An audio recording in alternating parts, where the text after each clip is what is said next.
നമസ്കാരം. ഫണ്ട് 360 പുതിയൊരു അധ്യായത്തിലേക്ക് സ്വാഗതം. ഇന്നത്തെ വിഷയം multi state credit cooperative societies ആണ്. അപ്പോൾ ഇന്നത്തെ ഈ ഒരു അധ്യായത്തിൽ നമ്മൾ ഉൾക്കൊള്ളിച്ചിരിക്കുന്നത് വെച്ച് കഴിഞ്ഞാൽ മൾട്ടി സ്റ്റേറ്റ് ക്രെഡിറ്റ് കോഓപ്പറേറ്റീവ് സൊസൈറ്റികൾ ഇവ നമ്മുടെ നാട്ടിലുള്ള കോഓപ്പറേറ്റീവ് സൊസൈറ്റികളും അതുപോലെ പ്രൈമറി കോഓപ്പറേറ്റീവ് സൊസൈറ്റി എന്ന് പറയുന്ന നമ്മുടെ പ്രൈമറി ബാങ്കുകൾ, സഹകരണ ബാങ്കുകളും അവയും തമ്മിൽ എങ്ങനെ വ്യത്യാസപ്പെട്ടിരിക്കുന്നു, കൂടാതെ ഈ മൂന്ന് എൻറ്റിറ്റീസ്, അതായത് പ്രൈമറി കോഓപ്പറേറ്റീവ് ബാങ്ക്സ് എന്നൊക്കെ പറയുന്ന സൊസൈറ്റികളും കോഓപ്പറേറ്റീവ് സൊസൈറ്റികളും, അതായത് പ്രത്യേകിച്ച് കേരളത്തിൽ ഇൻകോർപ്പറേറ്റ് ചെയ്തിട്ടുള്ളത്, ഇവ കൂടാതെ മൾട്ടി സ്റ്റേറ്റ് ക്രെഡിറ്റ് കോഓപ്പറേറ്റീവ് സൊസൈറ്റികൾ, ഇവ തമ്മിലുള്ള ഒരു റിസ്ക് കമ്പാരിസണുമാണ്. ഇങ്ങനെ ഒരു വീഡിയോ ചെയ്യാനുള്ള ഒരു ചേതോവികാരം മറ്റൊന്നുമല്ല. ഒരു 2-3 ആഴ്ചകൾക്ക് മുമ്പ് ഞാൻ യാത്ര ചെയ്യുമ്പോൾ ഒരാളെ കണ്ടിരുന്നു.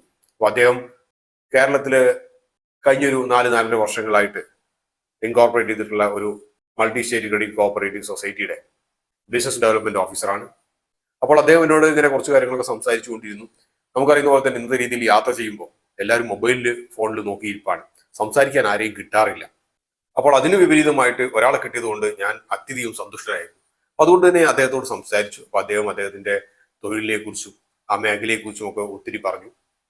അതിനുശേഷം അദ്ദേഹത്തിന്റെ ബിസിനസിനെ കുറിച്ചും നിക്ഷേപ സാധ്യതകളെ കുറിച്ചൊക്കെ പറഞ്ഞു. ഇതിൽ നിക്ഷേപിക്കുന്നതിൽ തെറ്റില്ല എന്നുള്ള രീതിയിലൊക്കെ പറഞ്ഞു. ഞാൻ അവസാനം പറഞ്ഞു, എൻ്റെ കയ്യിൽ ഒരു FD ഇടാൻ വേണ്ടിയിട്ട് ഉള്ള പണമൊന്നും കയ്യിൽ നീക്കിയിരിപ്പില്ല, അതുകൊണ്ട് FD ഇടുക എന്ന് പറയുന്ന ഒരു ഓപ്ഷൻ ഇല്ല. പക്ഷെ അദ്ദേഹത്തോട് ഞാൻ ഇതിനകത്ത് നിക്ഷേപിക്കുന്നതിനെ കുറിച്ചുള്ള റിസ്കുകളെ കുറിച്ച് ചോദിച്ചു കഴിഞ്ഞപ്പോൾ സത്യത്തിൽ എനിക്ക് മനസ്സിലായിട്ടുള്ള ഒരു കാര്യം, അദ്ദേഹത്തിന് അതിന്റെ റിസ്കുകളെ കുറിച്ച് കാര്യമായിട്ടുള്ള ഒരു ധാരണ ഇല്ല എന്നുള്ളതാണ്. അതിന് പകരം അദ്ദേഹം എനിക്ക് കാണിച്ചു തന്നതെന്ന് വെച്ച് കഴിഞ്ഞാൽ അദ്ദേഹത്തിന്റെ ആ ഒരു മൾട്ടി സ്റ്റേറ്റ് ക്രെഡിറ്റ് കോഓപ്പറേറ്റീവ് സൊസൈറ്റിയുടെ ആനുവൽ റിപ്പോർട്ടാണ്. അപ്പോൾ അതിനകത്ത് അദ്ദേഹം ചൂണ്ടിക്കാണിച്ചു തന്നു ടോട്ടൽ ഡെപ്പോസിറ്റ്സ് എത്രയുണ്ട്. അതായത് വലിയൊരു ഡെപ്പോസിറ്റ് ഈ ഒരു ക്രെഡിറ്റ് കോഓപ്പറേറ്റീവ് സൊസൈറ്റിക്ക് ഒത്തിരി പേർ ഇടുന്നുണ്ട്, അപ്പൊ അതുകൊണ്ട് നിങ്ങൾക്കും ഇടാം എന്ന രീതിയിലാണ് പറഞ്ഞത്. കാരണം ഭൂരിപക്ഷം പേരുകളും ചെയ്യുന്നുണ്ടെങ്കിൽ അത് കാര്യങ്ങൾ സത്യമാകണം എന്നുള്ളതാണല്ലോ ജനാധിപത്യത്തിൽ വിശ്വസിക്കുന്നവർ വിശ്വസിക്കേണ്ട കാര്യം. അപ്പോഴാണ് എനിക്ക് തോന്നിയത് ഈ ഒരു കാര്യത്തെക്കുറിച്ച് കുറച്ചുകൂടി പഠിച്ചിട്ട്, കാരണം ഒത്തിരി പേര് മൾട്ടി സ്റ്റേറ്റ് ക്രെഡിറ്റ് കോഓപ്പറേറ്റീവ് സൊസൈറ്റികളെ കുറിച്ച് അറിയാൻ ആഗ്രഹിക്കുന്നുണ്ടാവും. അവർക്ക് വേണ്ടിയിട്ട് ഒരു റൂബ്രിക്സ് പോലെ ഒരു റിവാലുവേഷൻ പാരാമീറ്റേഴ്സ് അവ എങ്ങനെ രൂപീകരിക്കാം എന്നുള്ളതിനെ കുറിച്ച് ഒരു പൊതു അറിവിലേക്കായിട്ട്, അതാണ് ഈ ഒരു വീഡിയോ.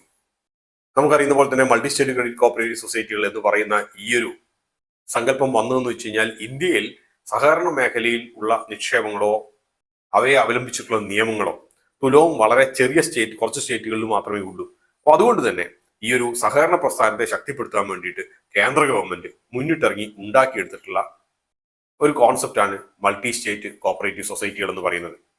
അപ്പോൾ ഇതിന് പ്രധാനമായിട്ട് നിയന്ത്രിക്കുന്നത് വെച്ച് കഴിഞ്ഞാൽ central register of cooperative societies ആണ്.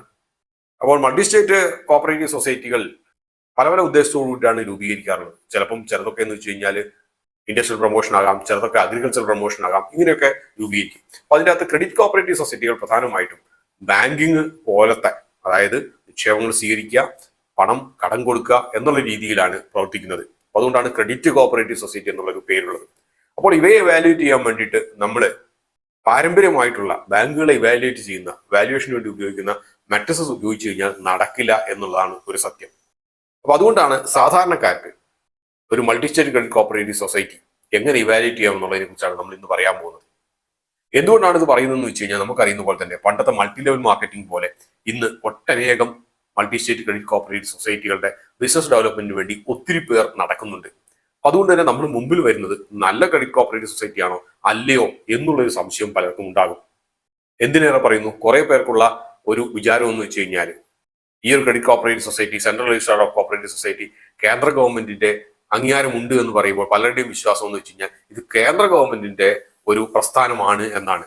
അഥവാ ആ രീതിയിൽ കാര്യങ്ങളെ അവതരിപ്പിക്കുന്ന ഒട്ടനേകം ബിസിനസ് ഡെവലപ്മെന്റ് ഏജൻസി ഉണ്ട് എന്നുള്ളൊരു സത്യം നിലനിൽക്കുന്നു. ആദ്യമായിട്ട് നമുക്ക് മൾട്ടി സ്റ്റേറ്റ് ക്രെഡിറ്റ് കോഓപ്പറേറ്റീവ് സൊസൈറ്റികളെ ഇന്നത്തെ രീതിയിൽ ഉള്ള റിസ്കുകൾ എന്തൊക്കെയാണെന്നുള്ളത് പറയാം. ഞാൻ നോക്കിയിട്ട് ഏറ്റവും വലിയ റിസ്ക് എന്ന് വെച്ച് കഴിഞ്ഞാൽ മൾട്ടി സ്റ്റേറ്റ് ക്രെഡിറ്റ് കോഓപ്പറേറ്റീവ് സൊസൈറ്റികൾക്ക് ലഭിക്കുന്ന ഡെപ്പോസിറ്റുകൾ ഒരുമാതിരിപ്പെട്ട എവിടെയും നിക്ഷേപിക്കാം എന്നുള്ളതാണ്.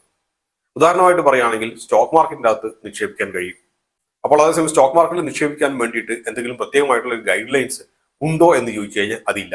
അതേസമയം നമ്മൾ കാണുന്ന പോലെ കൊമേഴ്ഷ്യൽ ബാങ്കുകൾക്കൊക്കെ സ്റ്റോക്ക് മാർക്കറ്റിലോ അതുപോലുള്ളടത്തൊക്കെ നിക്ഷേപിക്കും, ഇക്വിറ്റീസിന്റെ അകത്ത് നിക്ഷേപിക്കുമോ അതിന് വ്യവസ്ഥാപികമായിട്ടുള്ള ഗൈഡ് ലൈൻസ് RBI ഇറക്കിയിട്ടുണ്ട്. പക്ഷേ ഇതിന് അങ്ങനെയൊന്നുമില്ല, കയ്യിൽ കിട്ടിയ പണം നിക്ഷേപിക്കാം.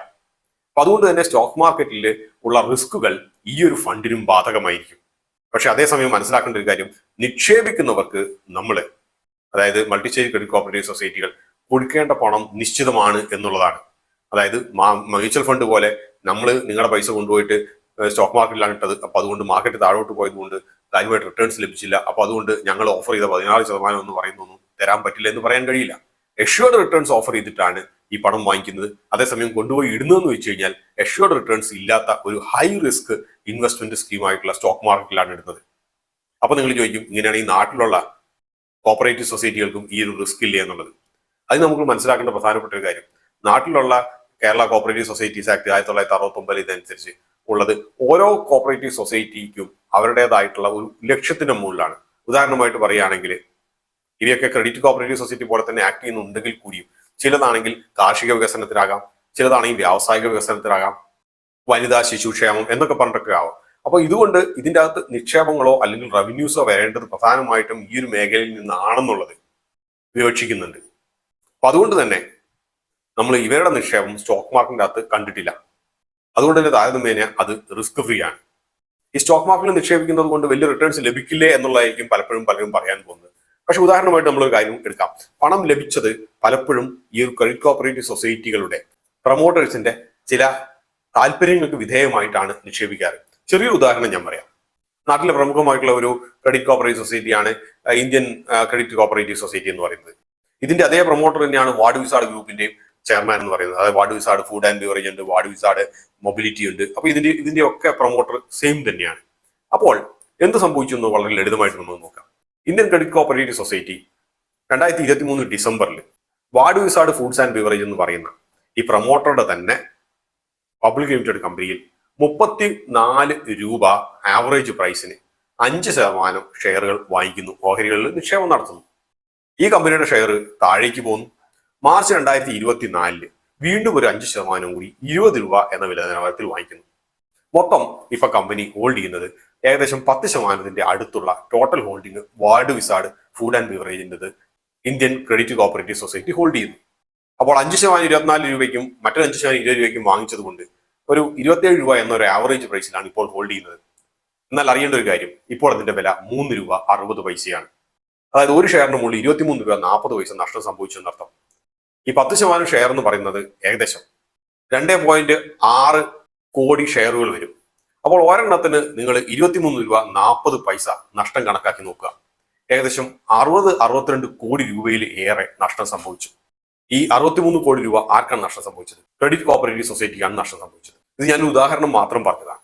അതേസമയം ഈ ബൾക്ക് പർച്ചേസുകളൊക്കെ നടത്തിയത് എവിടെ നിന്നാണെന്ന് കൂടി നോക്കുന്നത് വളരെ താല്പര്യം ഉണ്ടാക്കും. പ്രധാനമായിട്ട് ഈ ബൾക്ക് പർച്ചേസുകളൊക്കെ നടത്തിയത് പ്രൊമോട്ടേഴ്സിന്റെ കയ്യിൽ തന്നെയാണ്. അതായത് വ്യക്തിപരമായിട്ടുള്ള ഒരു റിസ്ക് ഒരു ക്രെഡിറ്റ് കോപ്പറേറ്റീവ് സൊസൈറ്റിയുടെ തലയിലേക്ക് വകമാറ്റി എന്നർത്ഥം. ഇതേ സംഭവം തന്നെ നമുക്ക് എടുത്തു നോക്കിയാൽ കാണാം. വാർഡ് വിസാർഡിന്റെ മറ്റ് കമ്പനികളിൽ വാർഡ് വിസാർഡ് മൊബിലിറ്റി ആകട്ടെ, ഇവയൊക്കെ എടുത്തു നോക്കട്ടെ. അപ്പൊ ഇവയിലുള്ള എല്ലാ നിക്ഷേപങ്ങളും നഷ്ടത്തിൽ തന്നെ ആയിരുന്നു കലാശിച്ചതെന്ന് കാണാം. മറ്റൊരു കമ്പനിയാണ് മംഗളം ഇൻഡസ്ട്രിയൽ ഫിനാൻസ്. അവയിലും ഈ പറഞ്ഞ പോലെ വലിയ നഷ്ടമാണ് നേരിട്ടത്. അപ്പോൾ കമ്പനി ഒരു ഭാഗത്ത് നിക്ഷേപങ്ങൾ സ്വീകരിക്കുന്നു, മറ്റൊരു ഭാഗത്ത് ഈ പറഞ്ഞ പോലെ സ്റ്റോക്ക് മാർക്കറ്റിലുള്ള വലിയൊരു എക്സ്പോഷർ ഉണ്ട്. അതുകൊണ്ടുണ്ടാകുന്ന നഷ്ടങ്ങൾ അക്യുമുലേറ്റ് ചെയ്തു വരുന്നു. പക്ഷെ ഒരു ഡെപ്പോസിറ്റ് ഇൻഫ്ലോ ഉള്ളത് കൊണ്ട് തൽക്കാലം നമ്മൾ ഈ നഷ്ടങ്ങളെ കുറിച്ചൊന്നും കാര്യമായിട്ട് അറിയുന്നില്ല. വിഡ്രോവൽസ് എന്നൊക്കെ പറയുന്നത് സാധാരണ രീതിയിൽ കുറച്ചധികം വർഷങ്ങൾക്ക് ശേഷമാണ്. അപ്പൊ അതുകൊണ്ട് കാര്യമായിട്ട് ഒരു റിഡംഷൻ പ്രഷർ അവിടെ വരുന്നില്ല. അപ്പോൾ ഇത്തരത്തിൽ സ്റ്റോക്ക് മാർക്കറ്റിനകത്തുള്ള നിക്ഷേപം കൊണ്ട് ഇതുപോലെ സാധാരണ രീതിയിൽ ഒരു വലിയൊരു റിസ്ക് അവിടെ നിലനിൽക്കുന്നുണ്ട്. അതേസമയം ഇത്തരത്തിലുള്ള ഒരു റിസ്ക് നമ്മൾ ഈ പറയുന്ന പോലെ പ്രൈമറി കോപ്പറേറ്റീവ് ബാങ്കുകൾ എന്ന് പറയുന്ന സൊസൈറ്റികൾക്കോ അല്ലെങ്കിൽ സഹകരണ ബാങ്കുകൾക്കോ ഒക്കെ താരതമ്യേന ഇല്ല.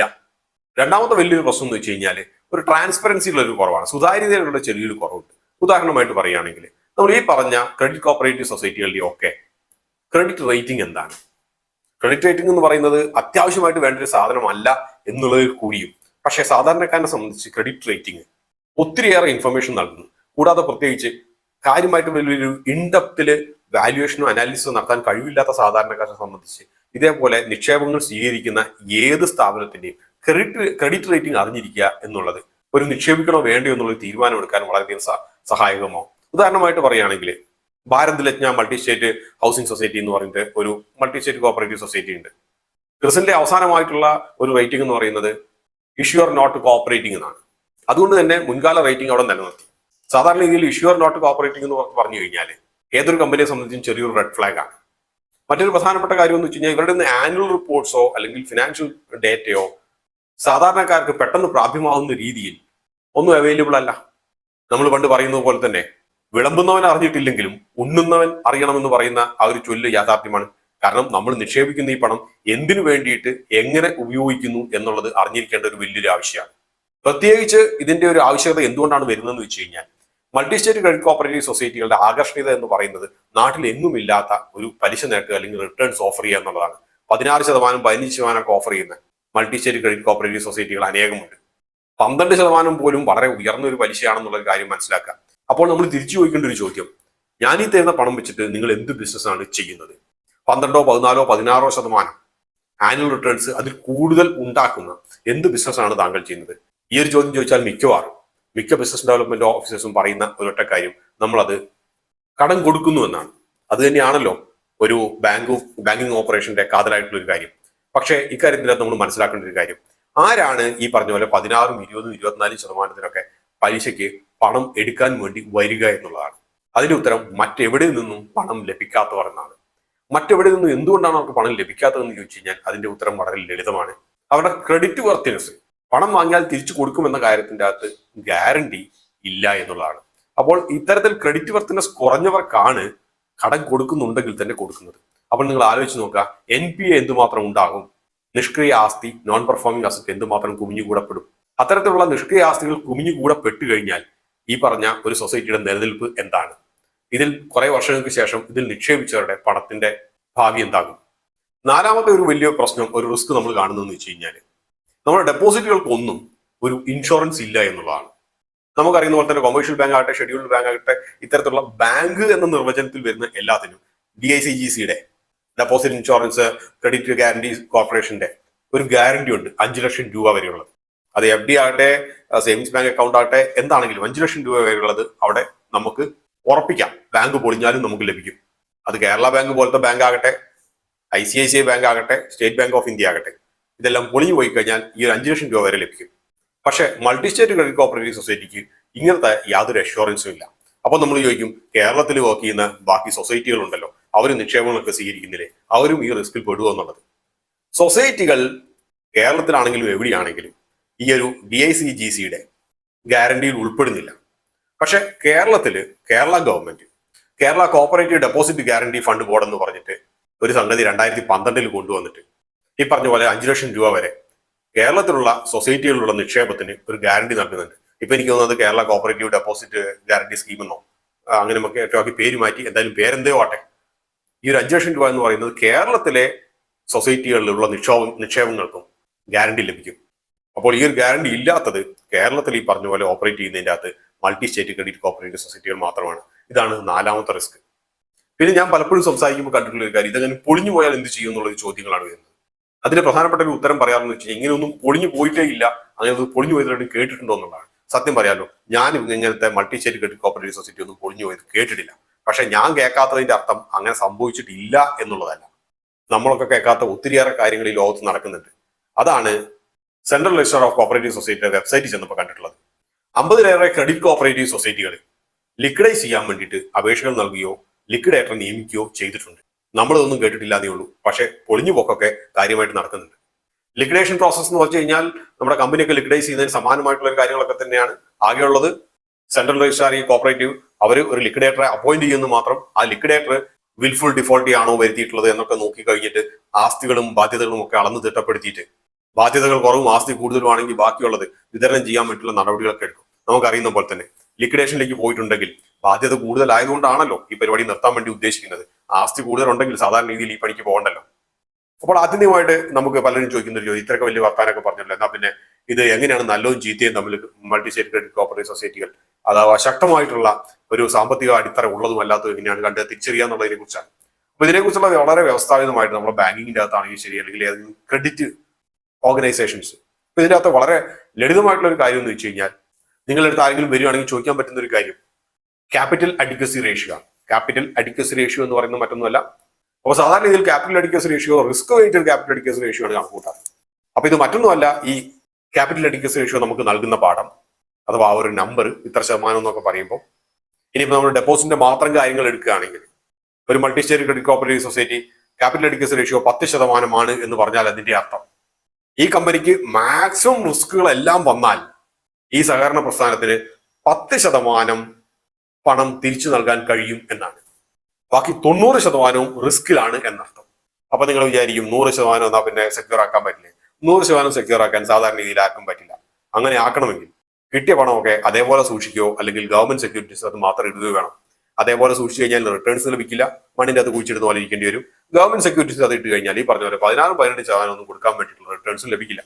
അപ്പോൾ ഇത് മനസ്സിലാക്കാൻ വേണ്ടിയിട്ട് ചെറിയ ഉദാഹരണ സഹിതം പറയാം. വലിയ മാത്തമാറ്റിക്സ് വലിയ നമ്പറും ഇല്ല, പക്ഷെ റിസ്ക് വെയിറ്റഡ് റേഷ്യോ എന്താണെന്നുള്ളത് മനസ്സിലാക്കാൻ വേണ്ടിയിട്ട് ഒരു ചെറിയൊരു ഉദാഹരണം പറയാം. മാത്തമാറ്റിക്കലി ഇതിന്റെ ഇക്വേഷൻ നമ്മൾ risk weighted capital adequacy ratio നമുക്ക് പറയാൻ പറ്റുന്നത് ടോട്ടൽ ക്യാപിറ്റൽ അഥവാ ടോട്ടൽ മൂലധനം divided by total risk weighted assets. അതായത് നമുക്ക് യഥാർത്ഥത്തിലുള്ള മൂലധനത്തിനെ നമ്മൾ റിസ്ക് കണക്കിലെടുത്തിട്ടുള്ള അസറ്റ് കൊണ്ട് നമ്മൾ ഹരിച്ചു കഴിഞ്ഞാൽ നമുക്ക് ഈ ഒരു risk weighted capital adequacy ratio ലഭിക്കും. അപ്പൊ ഈ റിസ്ക് വെയിറ്റഡ് അസറ്റ്സ് എങ്ങനെ ലഭിക്കുമെന്ന് നോക്കാം. നമ്മൾ ഓരോ തരത്തിലുള്ള നമ്മളുടെ ഈ പറഞ്ഞ പോലെ അസറ്റുകൾക്കും ഓരോ റിസ്ക് നമ്മൾ നിർണ്ണയിക്കുകയാണെന്ന് കരുതുക. ഉദാഹരണമായിട്ട് പറയുകയാണെങ്കിൽ ക്യാഷോ അല്ലെങ്കിൽ ഗവൺമെന്റ് സെക്യൂരിറ്റീസിനോ റിസ്കേ ഇല്ല സാധാരണ രീതിയിൽ. കാരണം ഗവൺമെന്റ് സെക്യൂരിറ്റീസ് തകർന്നു പോകണമെങ്കിൽ രാജ്യം തകർന്നു പോകണം. ആ ഒരു സമയം എത്തുമ്പോഴത്തേനും ക്യാഷിനും കറൻസിക്കും വിലയുണ്ടാവില്ല. അപ്പൊ അതുകൊണ്ട് ക്യാഷ് ആണെങ്കിലും ഗവൺമെന്റ് സെക്യൂരിറ്റി ആണെങ്കിലും റിസ്കേ ഇല്ല, അത് 0% റിസ്ക് എന്ന് നമുക്ക് കരുതാം. മറ്റൊന്നുള്ളത് ഗവൺമെന്റ് എന്റിറ്റീസിന് കൊടുക്കുന്ന കടങ്ങൾ, ലോണുകൾ, അവയ്ക്ക് വേണമെങ്കിൽ നമുക്ക് 20% എന്ന് പറയുന്ന ഒരു റിസ്ക് വെക്കാം. കാരണം ഗവൺമെന്റ് എന്റിറ്റി ആയിട്ടുള്ള ചിലപ്പോൾ KSRTC ഒക്കെ പോലെയുള്ള ചില എന്റിറ്റി ഉണ്ടാവും, അവരുടെയൊക്കെ തിരിച്ചടക്കലൊക്കെ കുറച്ചൊരു ചോദ്യചിഹ്നമാണ്. മറ്റൊന്നുള്ള വിഭാഗം എന്ന് വെച്ച് കഴിഞ്ഞാൽ റെസിഡൻഷ്യൽ പ്രോപ്പർട്ടിക്ക് വേണ്ടിയിട്ട് വീട് വെക്കാനോ അല്ലെങ്കിൽ വീടിന്റെ ഈടായിട്ടോ ഒക്കെ കൊടുത്തിരിക്കുന്ന കടം, അത് 50% റിസ്ക് ഉണ്ട് വേണമെന്ന് കരുതാം. എന്തുകൊണ്ടാണ് 50% എന്ന് വെച്ച് കഴിഞ്ഞാൽ സ്ഥലത്തിന്റെ വിലയൊക്കെ ചിലപ്പോൾ കുറഞ്ഞു പോയി കഴിഞ്ഞാൽ ഒരു റിസ്ക് ആയി മാറും. അറ്റാച്ച്മെന്റിന്റെ ഒക്കെ സമയത്തുള്ളത് ഒരു ഹെയർ കട്ട് ഉള്ളത് കൊണ്ടാണ് 50% എന്ന് പറയുന്നത്. കാരണം മാർക്കറ്റ് വിലയുടെ 100% ലോണായിട്ട് കൊടുക്കാറില്ല എന്നുള്ള കാര്യം കൂടി മനസ്സിൽ വെക്കുക. അപ്പൊ അതുകൊണ്ടാണ്. മറ്റൊന്നുള്ളത് കോർപ്പറേറ്റ് ലോൺസ് ആണ്. അത് 100% റിസ്കി ആണെന്നാണ് പറയുന്നത്. മറ്റൊന്നും കൊണ്ടല്ല, ആ കമ്പനി പൊളിഞ്ഞു പോയി കഴിഞ്ഞാൽ ഈ പറഞ്ഞ ലോണ് തിരിച്ചടവ് ആരും ഉണ്ടാകില്ല. കോർപ്പറേറ്റ് ലോൺസിന്റെ കൂടെ നമുക്ക് ചേർത്ത് വെക്കാൻ പറ്റുന്നത് വെച്ച് കഴിഞ്ഞാൽ ചില മൾട്ടി സ്റ്റേറ്റ് ക്രെഡിറ്റ് കോപ്പറേറ്റീവ് സൊസൈറ്റികളുടെ പ്രൊമോട്ടേഴ്സിന് തന്നെ മറ്റ് കോർപ്പറേറ്റ് കമ്പനികളൊക്കെ പബ്ലിക് ലിസ്റ്റഡ് കമ്പനികളൊക്കെ ഉണ്ടെങ്കിൽ ആ കമ്പനികൾ ഇഷ്യൂ ചെയ്യുന്ന പ്രിഫറൻഷ്യൽ വാറന്റ്സ് ആകട്ടെ, പ്രിഫറൻഷ്യൽ ഷെയർസ് ആകട്ടെ, ഇവയെല്ലാം വാങ്ങിച്ചു കൂട്ടും ഈ ഒരു ക്രെഡിറ്റ് കോപ്പറേറ്റീവ് സൊസൈറ്റിയുടെ പണം കൊണ്ട്. അവയെല്ലാം ആ ഒരു കമ്പനി പൊളിഞ്ഞാൽ 100% നഷ്ടത്തിലേക്കാവും. അതുപോലെയുള്ളതാണ് അൺസെക്യൂർഡ് ലോൺസ്, പേഴ്സണൽ ലോൺസ്, മറ്റ് റിസ്കി ഇൻവെസ്റ്റ്മെന്റ്സ് ഒക്കെ. അതും 100% റിസ്കിയാണ്.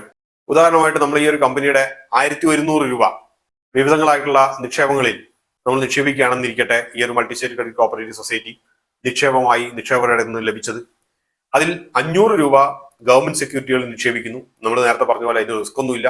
അപ്പൊ അതുകൊണ്ട് തന്നെ റിസ്ക് വെയിറ്റഡ് വാല്യൂ എന്ന് പറയുന്നത് 0 തന്നെയാണ്.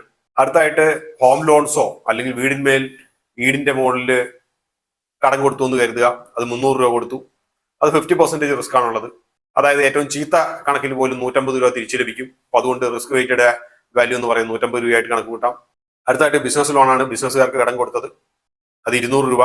നമ്മൾ നേരത്തെ പറഞ്ഞ പോലെ തന്നെ സ്റ്റോക്ക് അല്ലെങ്കിൽ ബിസിനസ് ലോൺസ് ഇതൊക്കെ 100% റിസ്കി ആയിട്ടുള്ളതാണ്. കാരണം കൊടുത്തത് വേണമെങ്കിൽ ഒന്നും തിരിച്ചു കിട്ടാതിരിക്കാം, വേഴ്സ്റ്റ് കേസ് സിനാരിയോ. അപ്പൊ അതുകൊണ്ട് തന്നെ റിസ്ക് വെയിറ്റഡ് വാല്യൂ എന്ന് പറയുന്നത് റിസ്ക് വെയിറ്റഡ് അസറ്റ്, റിസ്ക് ഈ അസറ്റിന് എത്ര റിസ്ക് ചേർന്നിട്ടുണ്ട് എന്ന് പറഞ്ഞാൽ 200 രൂപയ്ക്കും റിസ്ക് ഉണ്ട്. മറ്റൊന്നുള്ളത് പേഴ്സണൽ ലോൺ, അൺസെക്യൂർഡ് ലോൺസ്, പ്രത്യേകിച്ച് ഈടൊന്നും ഇല്ലാത്തത്, അത് 100 രൂപ കൊടുത്തിട്ടുണ്ടെങ്കിൽ ആ 100 രൂപയും റിസ്ക് തന്നെയാണ്.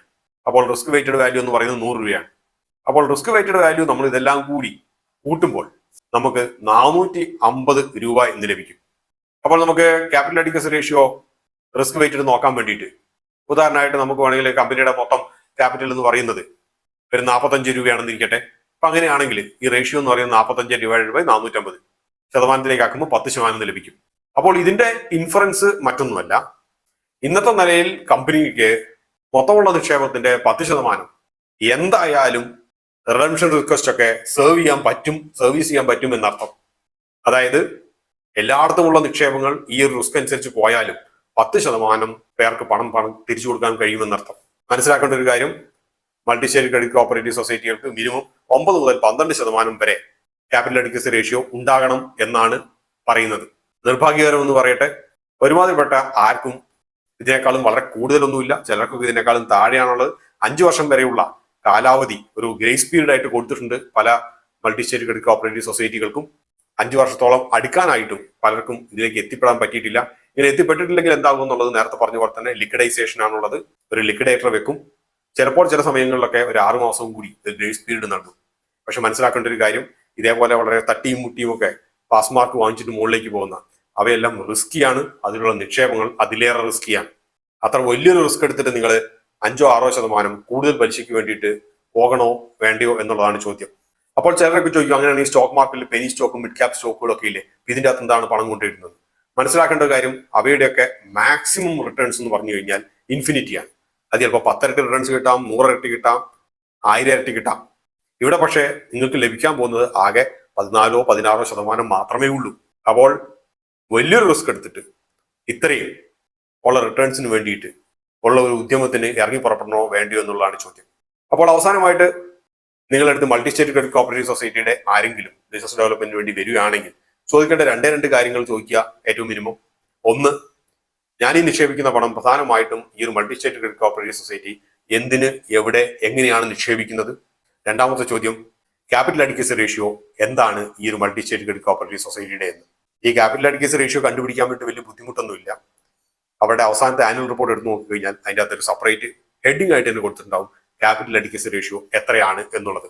അത് ചാർട്ടേഡ് അക്കൗണ്ടന്റ് സീൽ ചെയ്തിട്ടൊക്കെ, ഓഡിറ്റർ സീലൊക്കെ ചെയ്ത് വെച്ചിട്ടുണ്ടാവും. അത് മാത്രം നോക്കിയാൽ മതി. അപ്പോൾ അതൊരു 12% ഒക്കെ താഴോട്ടൊക്കെ പോകുന്നുണ്ടെങ്കിൽ അത്തരം സൊസൈറ്റികളിൽ നിന്നും വിട്ടുനിൽക്കുന്നതായിരിക്കും നല്ലത്. അപ്പോൾ മൾട്ടി സ്റ്റേറ്റ് ക്രെഡിറ്റ് കോപ്പറേറ്റീവ് സൊസൈറ്റികൾക്ക് റിസ്ക് മാത്രമേ ഉള്ളൂ എന്ന് ചോദിച്ചു കഴിഞ്ഞാൽ അതൊന്നുമല്ല. നമുക്കറിയുന്ന പോലെ തന്നെ ഒത്തിരി അനേകം പേർക്ക് ജോലി കൊടുക്കുന്ന ഒരു പ്രസ്ഥാനങ്ങളാണ് ഈ ഒരു പ്രത്യേക മേഖല. ഇത് അതിന്റെ ശൈശവാവസ്ഥയിലാണ് നിൽക്കുന്നത്. അപ്പൊ അതുകൊണ്ട് തന്നെ പല നിയമങ്ങളും ഇനിയും ഉണ്ടാക്കി വരണം.